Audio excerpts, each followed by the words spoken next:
शक्ति समागम कार्यक्रम का वंदन, बहुत बहुत स्वागत, बहुत बहुत अभिनंदन।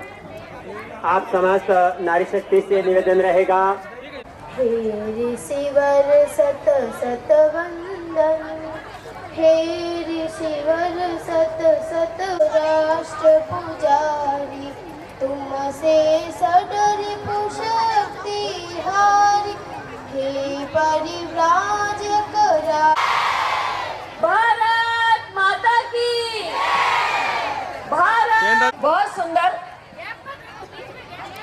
माँ भारती के चरणों में नमन करते हुए मंच पर विराजमान समन्वय संयोजिका पुष्पा जी, आशा जी जो जोधपुर की संयोजिका है, और बहनें, आदरणीय बहनें, जिन्होंने क्या लगन और परिश्रम से कार्य किया होगा, ये समझ में आता है देखकर। जो संख्या आज यहाँ विद्यमान, अगर मुझे ऐसा लगेगा कि बीच में फिर मेरी बहनें आपस में बातें कर रही हैं, समाज में ये स्थान है, भारतीय चिंतन ने ये स्थान रखा है स्त्री का, तो ये आप गौर से सुनिएगा, ध्यान से सुनिएगा। भारतीय चिंतन नित्य नूतन और चिर पुरातन है। जितना पुरातन है उतना ही उसमें नित्य नूतन आवश्यक वस्तुएं जुड़ती जाती हैं। का जो दृष्टिकोण है उसको उनको देखने की आवश्यकता पड़ रही है, क्योंकि यहाँ से यह सब देख चिंतन क्या है। ईशावास्यम इदम सर्वम, सब में ईश्वर का आप भी मानते हैं, तभी तो यदि आपके पैरों से कोई चींटी भी अगर कुचल जाती है तो आप बहुत अपने आप को क्षमा मांगते हैं उससे, अरे रे रे। ऐसे ही अगर हमारे से किसी टेबल को भी लेता है, कोई प्रार्थना करता है, कोई भजन करता है, कोई श्लोक और मंत्र उच्चार करता है, लेकिन पूजा सभी एक ईश्वर की करते हैं। ये हमारे भारत की विशेषता है। भारतीय चिंतन सत्य पर आधारित है। सत्य के लिए मरने मिटने को तैयार है। प्राण जाए पर वचन न जाए, इस मान्यता को मानने वाले हैं। हम चराचर में एक ही चैतन्य तत्व है ये मानते हैं, एक ही आत्म तत्व है ये मानते हैं। इसलिए पूरा विश्व परस्पर हमारा क्या है, भारत का जीवन दर्शन अगर हम बात करें तो एकात्मता की बात करते हैं, विजन ऑफ वननेस, एकता की बात करते हैं। हम परस्पर पूरक हैं और परस्परावलंबी हैं और परस्पर संबंधित हैं, इस बात पर हम विश्वास करते हैं। हमारा जीवन मूल्य क्या है? हमारा जीवन मूल्य है त्याग, सेवा, क्षमा, पुरुषार्थ, बंधुता, सौहार्द, सामंजस्य, सद्भाव। ऐसे जीवन मूल्यों पर हम आधारित हैं और जीवन दर्शन के आधार पर ये जीवन मूल्य है। मैं जिस जीवन दर्शन की अभी बात की, एकात्मता की, इस एकात्मता पर आधारित हमारा यह जीवन मूल्य है। और इस जीवन मूल्य और जीवन दर्शन पर आधारित क्या होगा? हमारा व्यवहार और हमारा आचरण।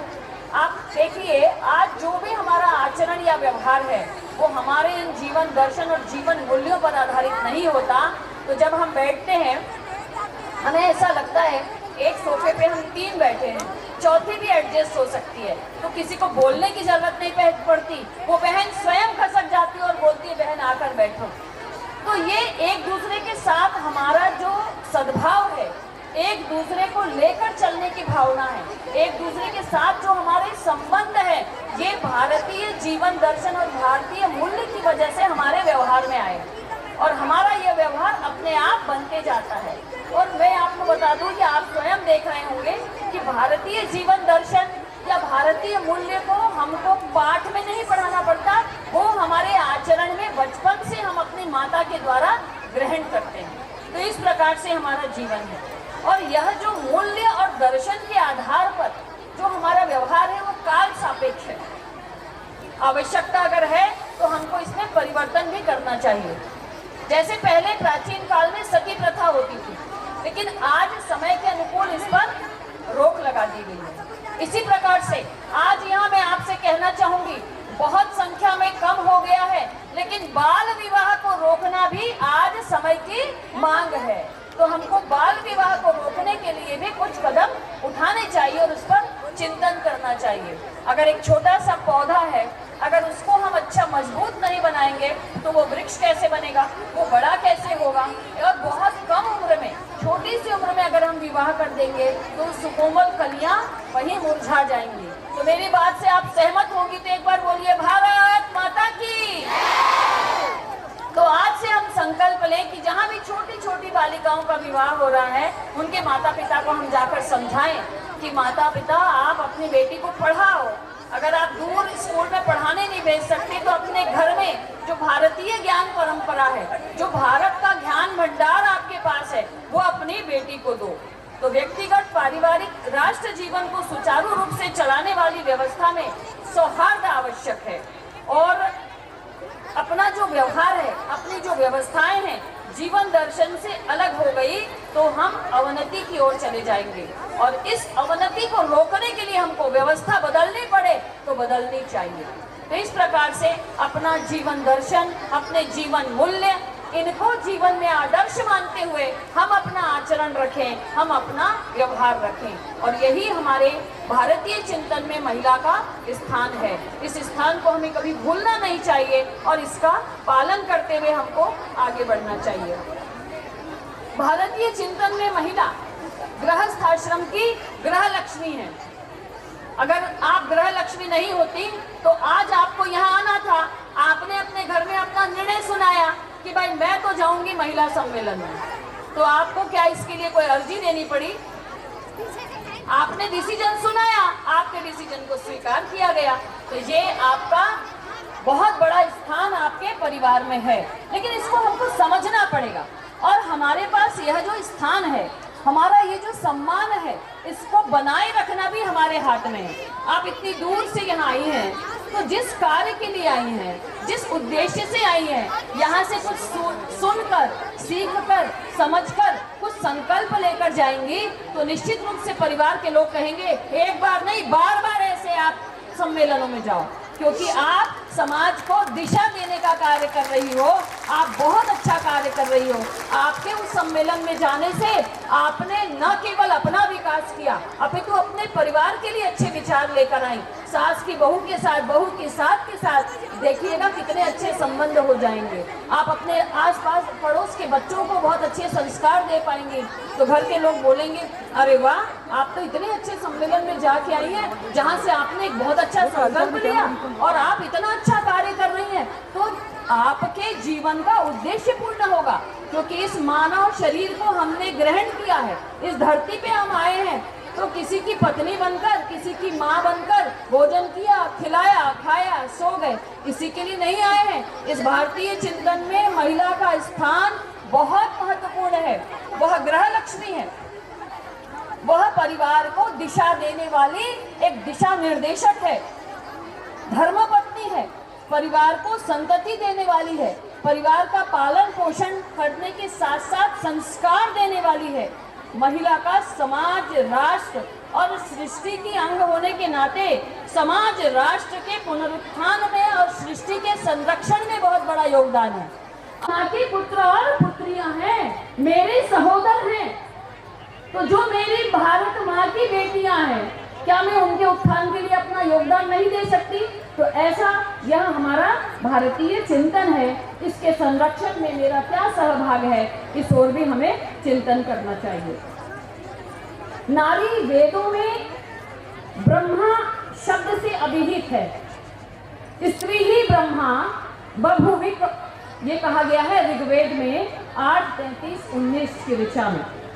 महिलाओं के विषय में भारतीय दृष्टि क्या है, फिर से एक बार हम बात करते हैं। तो भारतीय चिंतन में महिला समाज की ही नहीं अपितु सृष्टि की रचना का अभिन्न अंग है। तो आपको सिक्का है ना, सिक्के के दो हिस्से होते हैं। अब आप बताइए, अगर एक सिक्का है उसमें से एक हिस्सा काट सकते हैं क्या?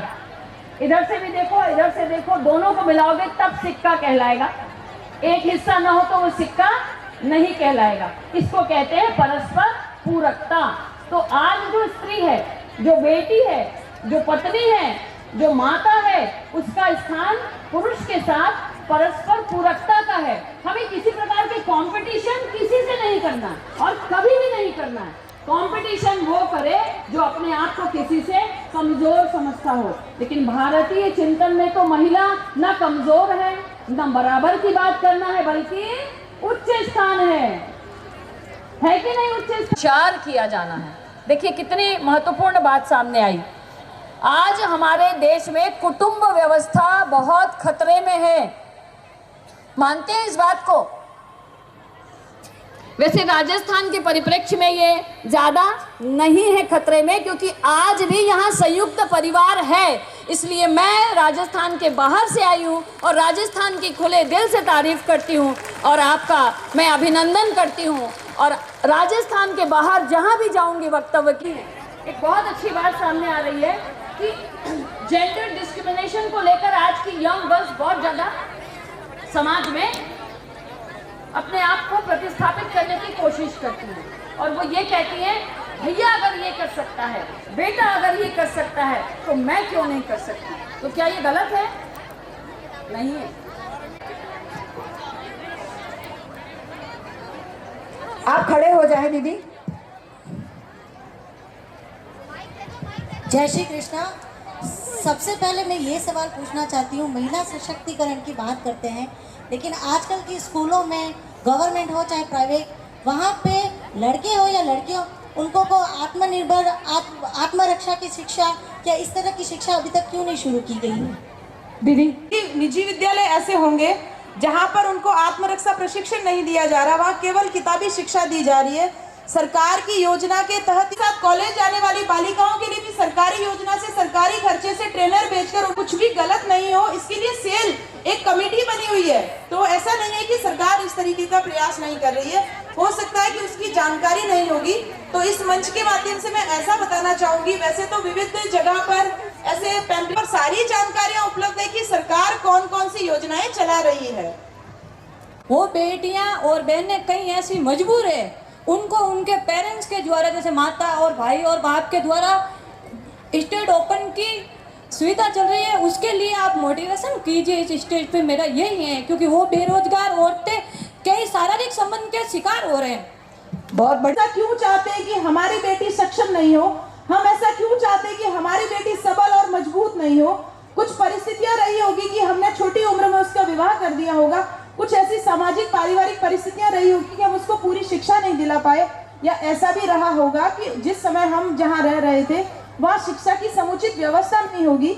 लेकिन अभी हर गांव में, हर ढाणी में विद्यालय है, साथ ही साथ लगाकर BA से लगाकर और कई तरह के कोर्स कर सकते हैं, जिससे आप अहमियत दी, हस्बैंड को अहमियत दिया, उनके कहने पे सारा कार्य किया। मेरी जेठानी की तरीको दीदी हाँ, समस्या जीवन में अवश्य आती है, निश्चित आती है। आपने सामना आपके लिए हूँ। पचपदरा थाने में सिर्फ महिलाओं के निःशुल्क व्यवस्था की गई है। सारी महिलाएं सुनो, आपके लिए है निःशुल्क व्यवस्था। आपको अपने अधिकारों का पता नहीं चलेगा तो कैसे होगा? अपना बलोत्रा है, अपना फायदा उठाना है, आपके लिए फ्री ऑफ कॉस्ट है। और प्रश्न, महिलाएं अपने अधिकार उपयोग में लेने के लिए आती क्यों नहीं है, खड़ी क्यों नहीं होती? हमारे फ्री ऑफ चार्ज निःशुल्क व्यवस्था की गई है, सारी निःशुल्क व्यवस्थाएं। धन्यवाद। से हमारे परिवार व्यवस्था की दृष्टि से या आर्थिक हम संबल बने, इस दृष्टि से हमारे को अधिकार है, पर उन अधिकारों के साथ 6-7 हजार की हो गई है। तो इसलिए बहुत बड़े सम्मेलन के लिए आपको बधाई, और एक भी कण हमको झूठा नहीं छोड़ना है। जय श्री राम, जय श्री राम, जय श्री राम। वाह।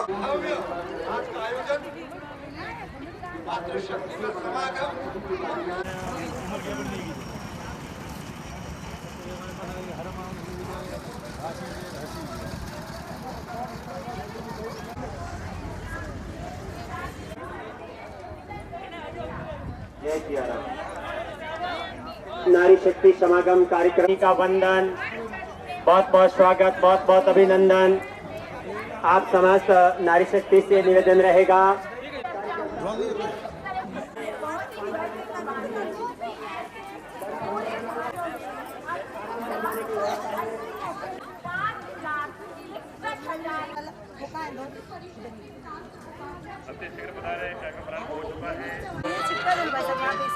या तो वो अंदर लाकर खड़ा कर दे या साइड में खड़ा करें मुख्य द्वार से।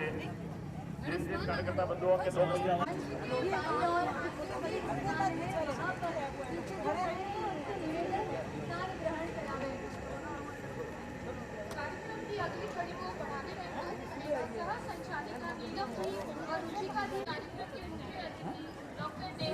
आइए देखो क्या लगे हम दो हलवा बढ़िया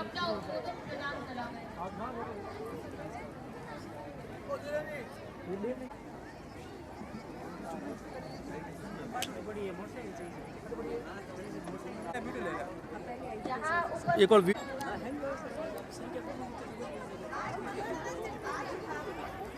यहाँ मातृशक्ति का उत्सव मनाने के लिए हम सब यहाँ एकत्रित हुए हैं। महिलाएं किसी से प्रूव करने के लिए या साबित करने के लिए किसी तरह का कोई उदाहरण मुझे देने की आप सबको जरूरत नहीं है, क्योंकि ये प्रत्यक्ष रूप में ही सभी को मालूम है। हमारे सामने सीतारमन जी, हमारे बिल्लू मंत्री,